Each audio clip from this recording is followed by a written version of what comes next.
Greetings to you, blessed ones, we are with you.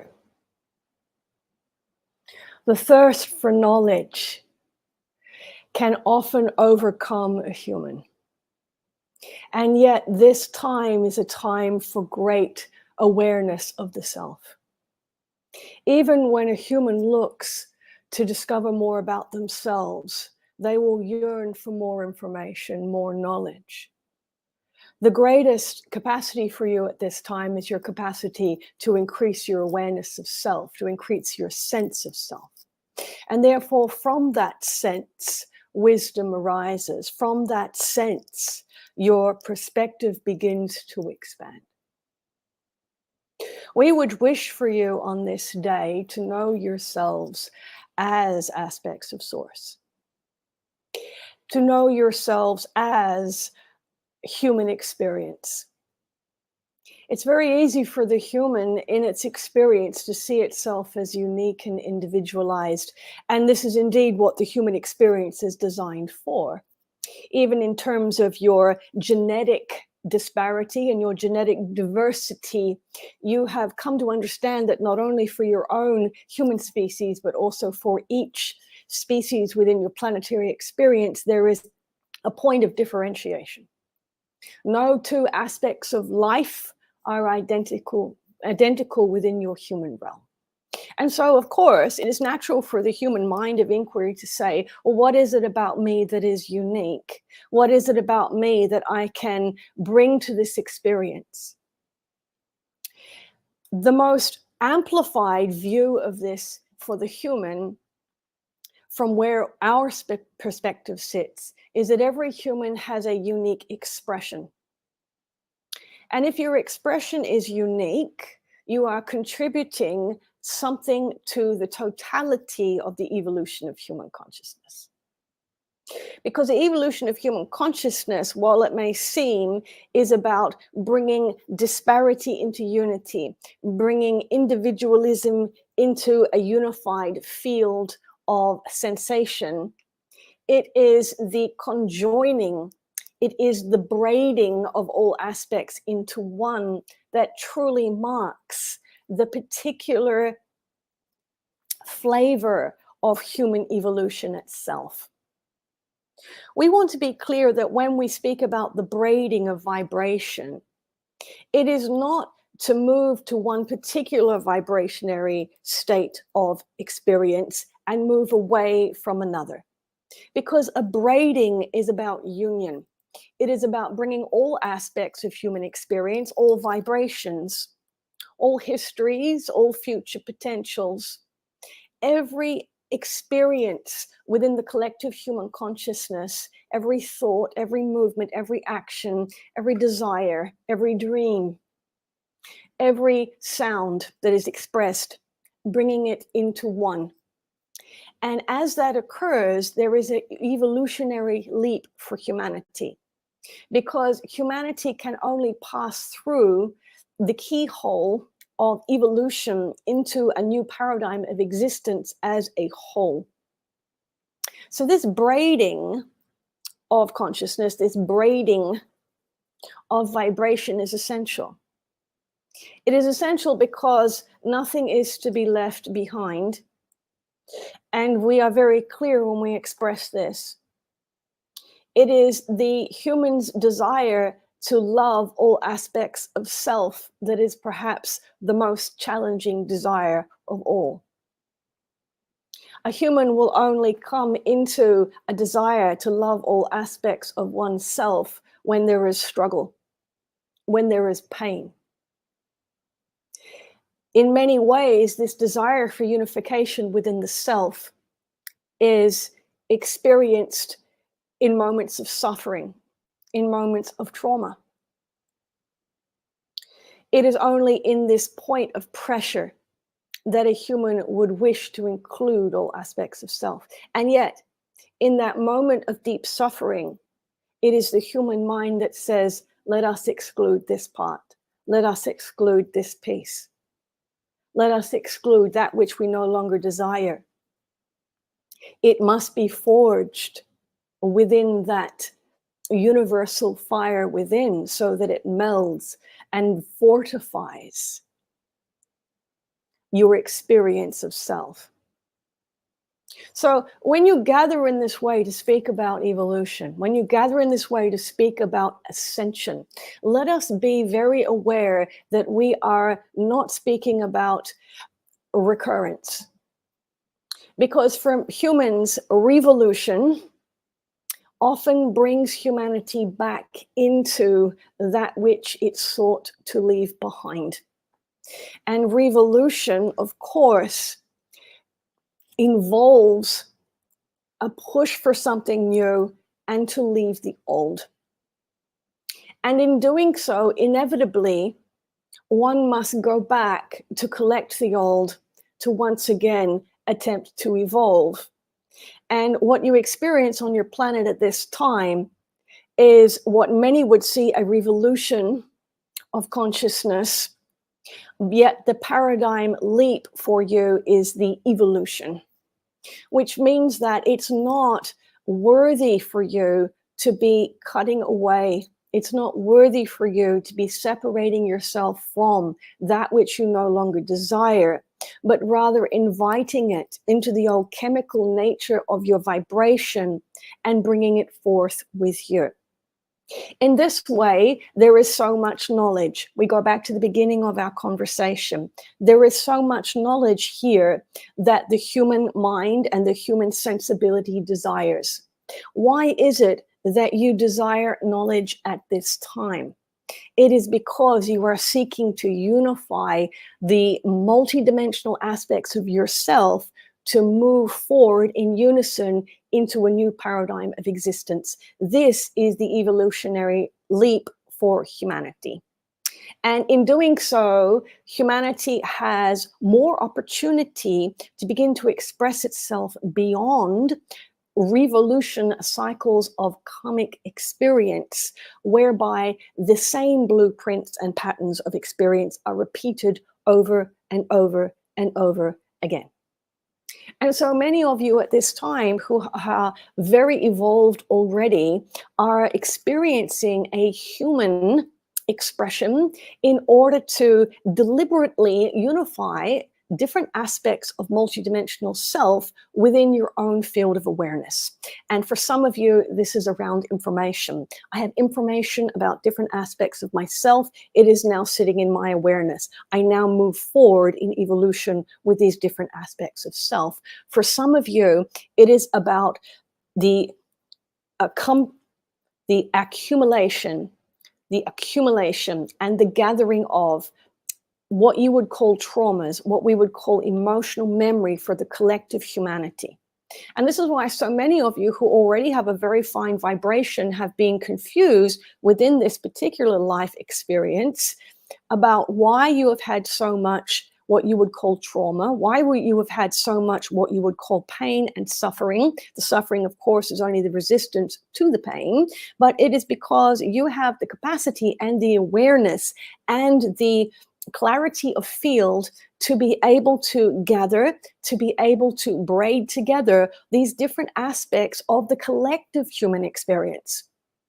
We have heard some of you on this day speaking about what it is to be from another dimensional reality in this earth experience, what it is to be what some of you would call star seeds in this particular experience. And we would say that many of you have had very challenging experiences with trauma and with pain because you have the capacity to be able to weave some of that collective experience through the keyhole of dimensional awareness and into what you would call a fifth dimensional reality and beyond.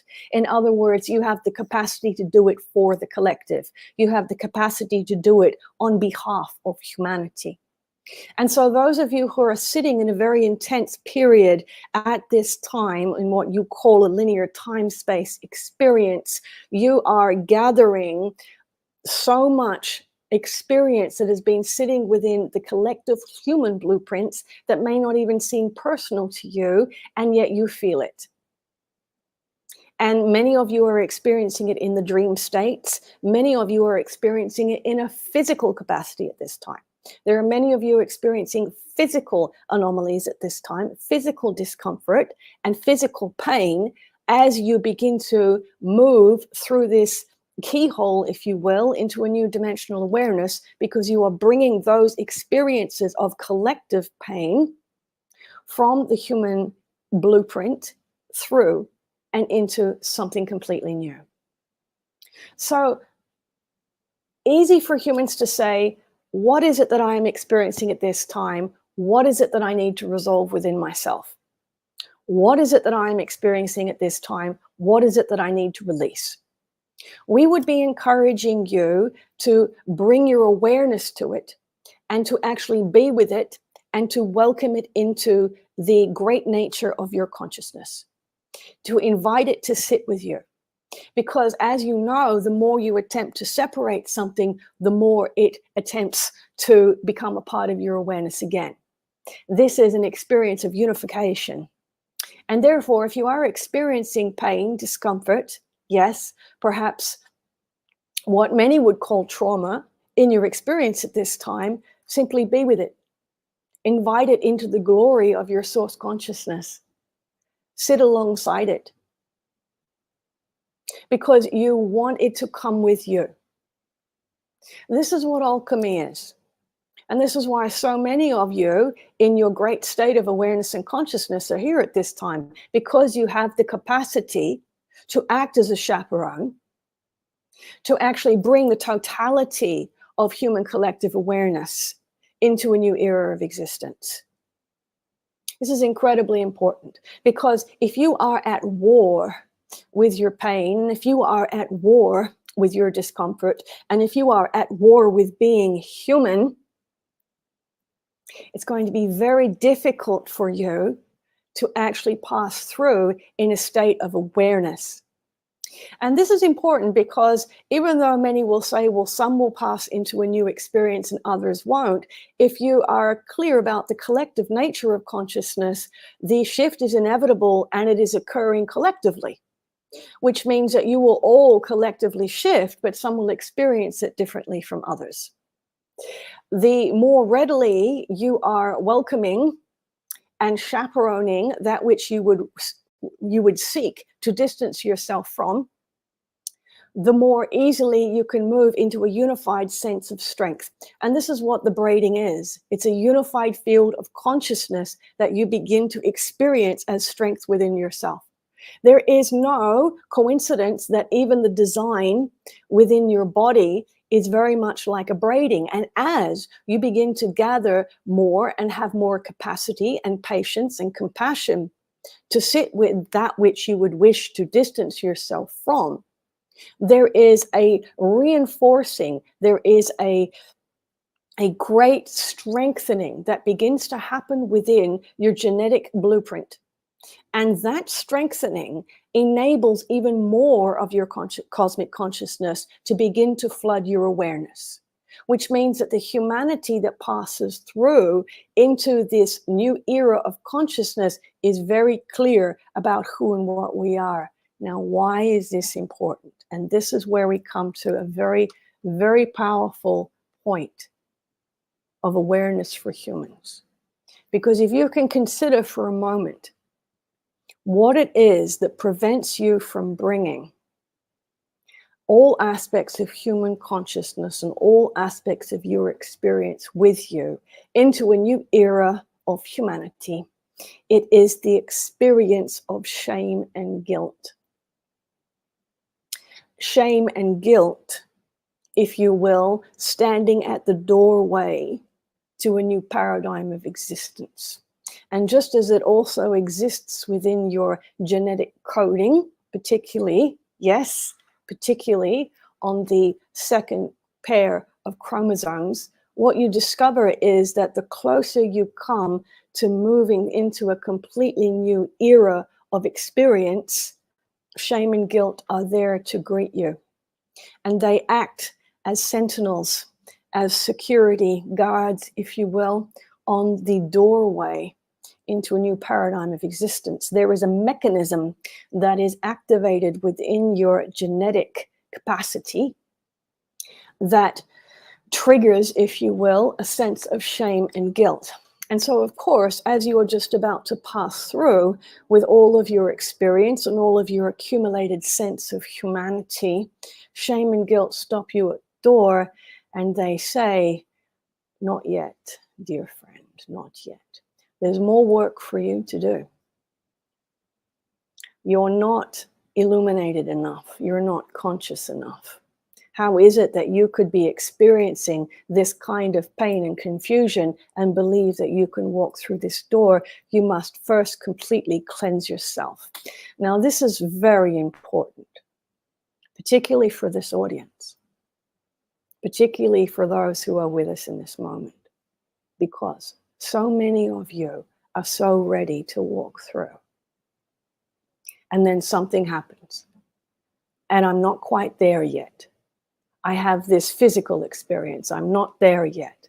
I still have certain grief or emotion. I'm not there yet. I can still be triggered. I'm not there yet. And yet, if you know that guilt and shame is the mechanism that's designed to keep you in the third, fourth dimensional cycle of repetitive experience, that's the revolution, you will also realize that when you're at the doorway and shame and guilt are your experience, you're so close.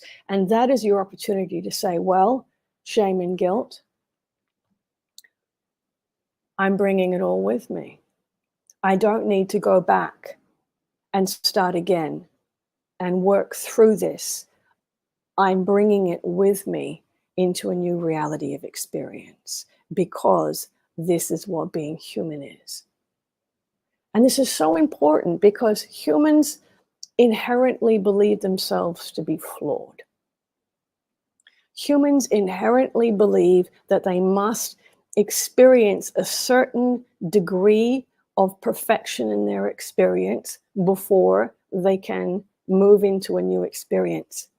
The evolution itself, in our view, is this shift from needing to repeat towards perfection and just moving as if you are perfect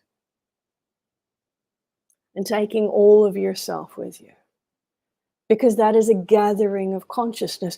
And are you not all here at this time as a gathering of consciousness? Are you not here to gather as a collective consciousness? Are you not here to walk through the doorway into a new reality? Because, dear humans, you are the new reality. And if you have the grace and the awareness to walk with your heads high and to know what it is to be human, then you cannot deny any aspect of self. To deny an aspect of self, to deny an aspect of humanity, to deny an aspect of your experience is to deny an aspect of source consciousness. And as long as you are in that experience of exclusion, you cannot evolve beyond the revolution of your karmic cycles. This is what we say to you. So it's important for you to celebrate your existence as a human, because so many of you are here at this time to become as fully sensed as you possibly can, to be able to feel everything. And the more conscious you become as a human, of course, the more you feel. Many humans will say unto us that if we become more conscious, we will not feel these things anymore, and we will feel more these things. We will move away from darkness and into the light. We will move away from negativity and into positivity. And yet, that is a very linear discussion about progression that is only valid within a third dimensional time-space construct of reality.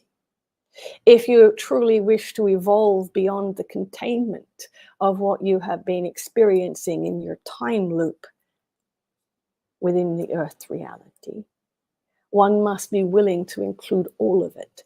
And then, of course, you begin to experience the reality that the more illuminated you become, the more intense everything is. You don't move from one experience of emotion or life reality to the other end of the spectrum. You widen your capacity to be able to experience it all. That's what evolution is. It's not moving along this linear scale. It's widening your perspective, your vibrational bandwidth, so that now you can experience it all. Which is why so many of you, particularly in recent months, are feeling as if there's so many different emotions happening for you. There's so many different senses happening for you. There's so much intensity happening for you, because the mark of a very conscious and illuminated human is not one that just experiences what you would call positive experiences and emotions. The mark of a very conscious human is one that experiences everything with intensity. It's like turning the volume up.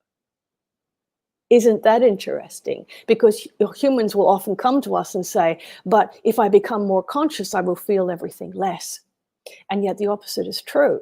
You become more conscious, you sense everything more, but it becomes less personalized to you. It's no longer personal if you begin to feel a sense of stress or anxiety.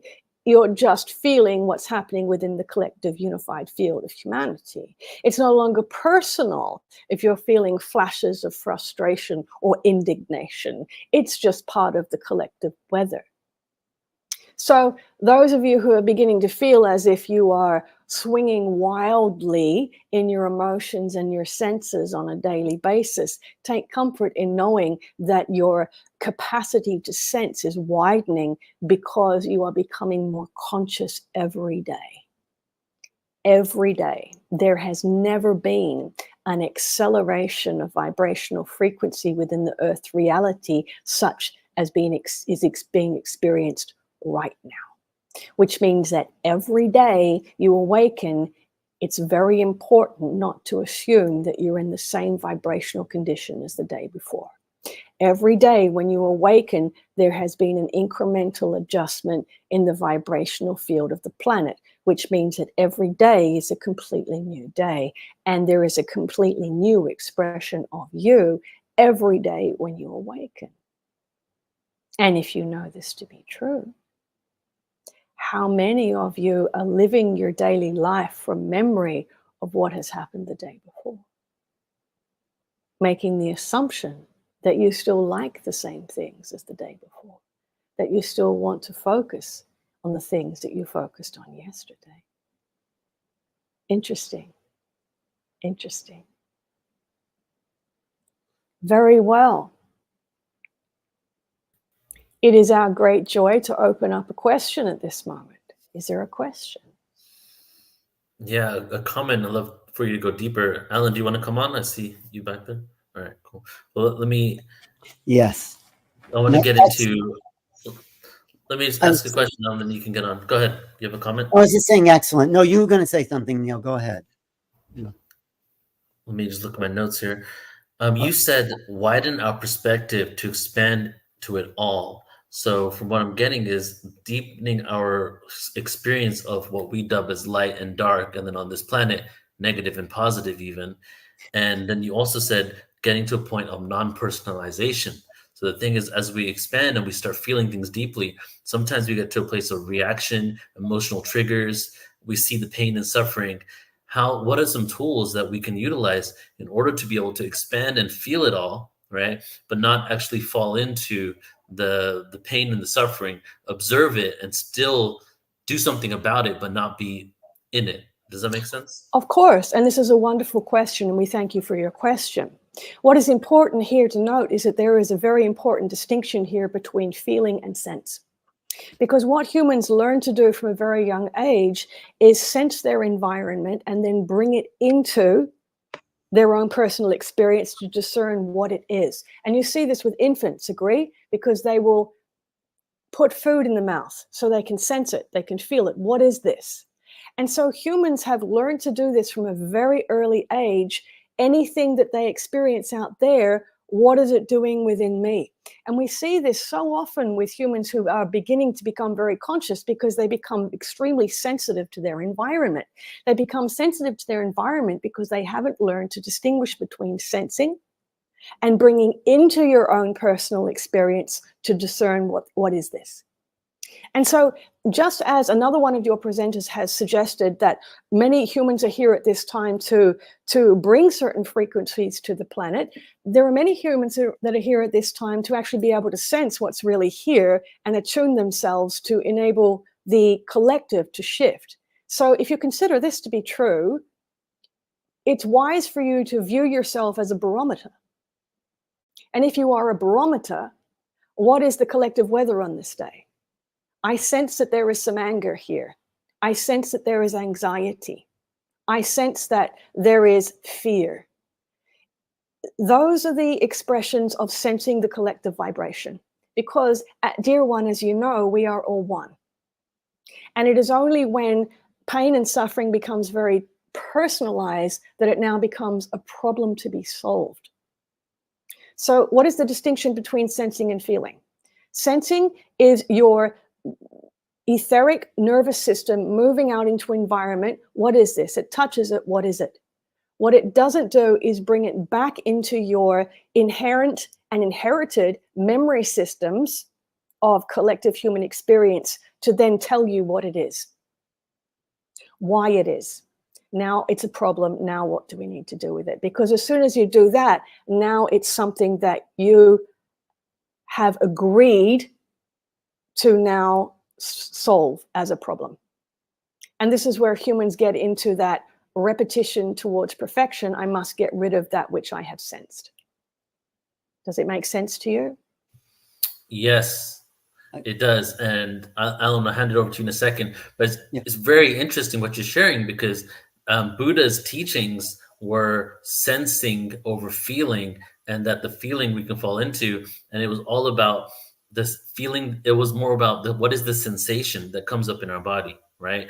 And observing the sensations that come up rather than falling into like, this is what this feeling is making me want to do, reacting from it. So yeah, this is a very universal concept that I'm seeing by sensing things, we can get to a place of divine neutrality and really take informed action rather than coming from a place of being triggered.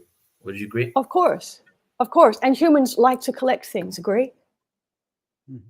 Humans like to collect things. You have become a culture of accumulators. Therefore, it's my trauma, it's my pain, it's my story with my mother, and so on. When it's actually just part of the collective human blueprint, nothing that you experience is actually unique to you. You can sense in a unique way, but whatever you feel is happening within yourself personally is never unique to you. Mm. Right.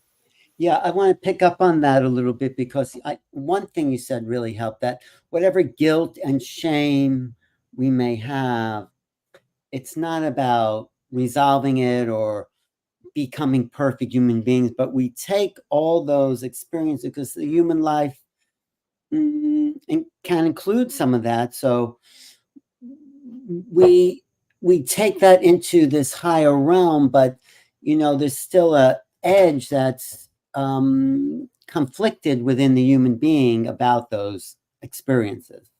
What do you do about that inner conflict? Of course. And the conflict, of course, is because humans have a way of repetition towards perfection. And with this repetition towards perfection, there are some things that are not perfect, and there are some things that are perfect. But of course, when you begin to see that you are all aspects of source consciousness playing out in a myriad of different ways, dependent on a particular blueprint that has now become saturated with repetitive experience, you realize, of course, that it's all part of the tapestry of life. Yes. And therefore, there is nothing that is not in perfection about it, other than it has reached its point of saturation. Right. So guilt and shame, whatever they may be connected to, then you just take it with you. I mean, it's part of the movement through human life, in a sense. Would you say that? Well, we would say that, but we would also suggest that it will be the last two things to move through with you.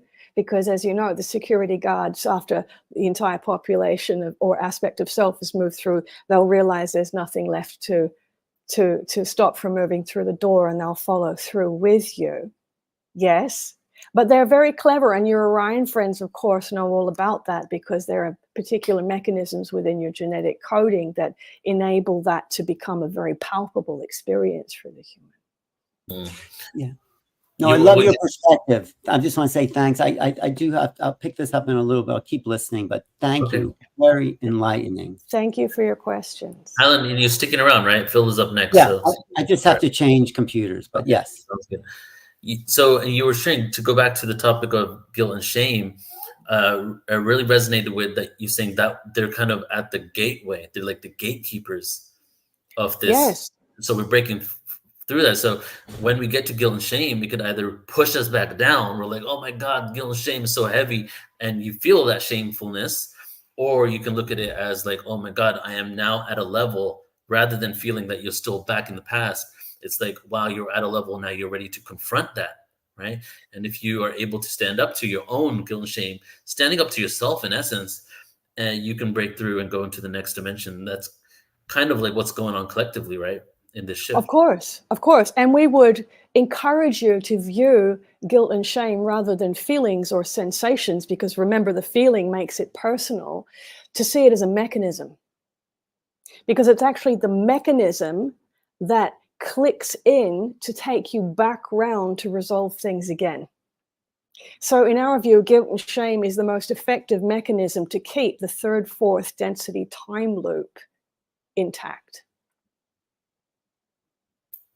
Yeah, I feel that. And it's why you feel it so strongly within your body. Yeah. You feel it so strongly within your body because it's also genetically encoded. You know, there's many, I guess, many things that could keep you lower in this in this reality and not stepping into your own empowerment. But I would say for me, guilt and shame are definitely the two biggest, right? That is really even comes up a lot. And you're talking about the mechanism and going back into that feedback loop. I witnessed that a lot of times in my own life. So maybe we can speak about that in particular. How do we break free from that, especially when it's so prevalent in your life and it's reaffirmed from those around you? Does that go back to the senses thing, or is there something even more grounded that we can do in order to break free from that guilt and shame? Well, if we revisit again what we mentioned at the beginning of our conversation, that this time is about humans coming to know themselves and becoming more aware. When you become more aware of yourself, this is no longer a game about, I'm more aware of myself, so now I'm going to try and solve the problem of myself. So awareness allows you to begin to move freely in your vibration and your experience. Awareness is the key to freedom. Therefore, if you are aware that guilt and shame are a mechanism, and you are aware at how strongly and powerfully you feel it within your biology when you are very close to that doorway to freedom, you can witness it, you can be there with it.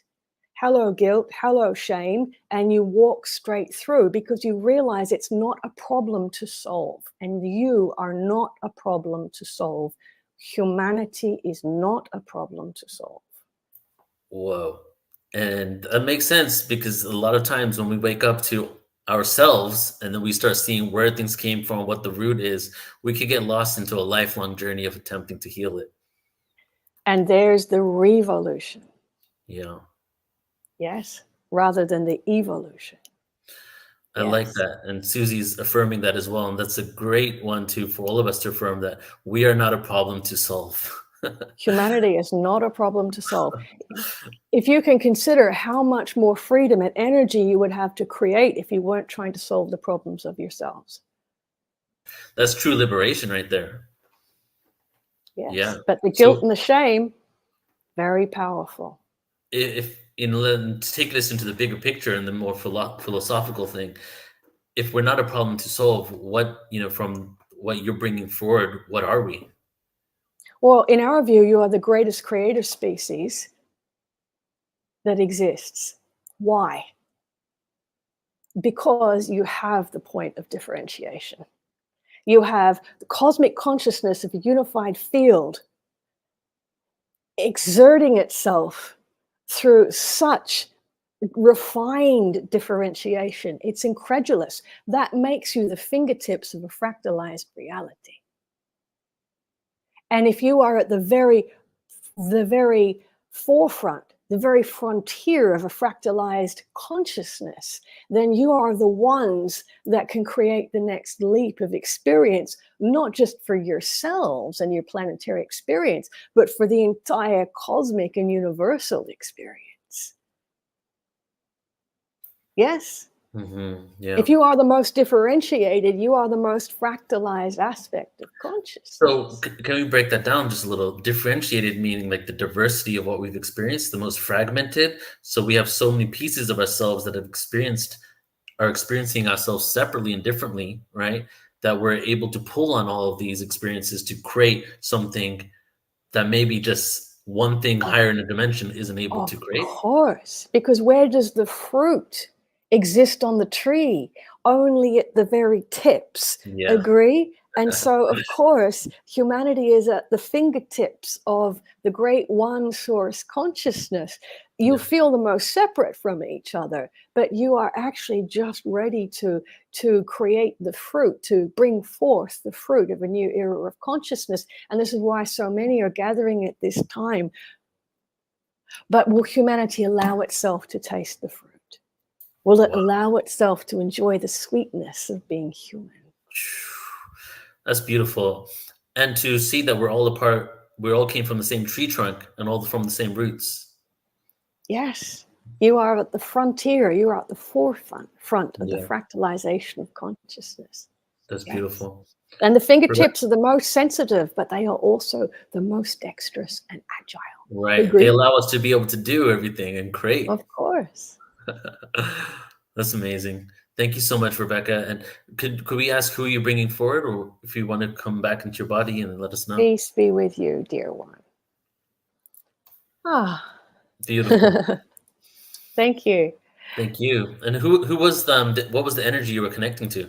So that was my team, the masters. So it's Uh-huh. actually I used to bring them through individually, but they come through now more of a collective. So that was Saint Germain, Serapis Bey, and Kuthumi coming through. Beautiful. Yeah. Rebecca, thank you so much for bringing Thank forward you too. energy. It's so great to finally be connected with you, and I'm Lovely to excited be to do here. a lot more. So, but thank you for bringing that Great. frequency through. Great. And I'll see you at the Conscious Life Expo Oh, you're gonna too, be because there? I heard someone mentioning that before. Yeah, I'll be doing a workshop Are there you too, in so. California? No, I'm in Tennessee. Okay, so you're gonna fly out? Okay, yeah, Yeah. I'll see you there then. Okay, Great. thanks, Rebecca. Thanks for having me on. Okay, take Bye. care. Bye.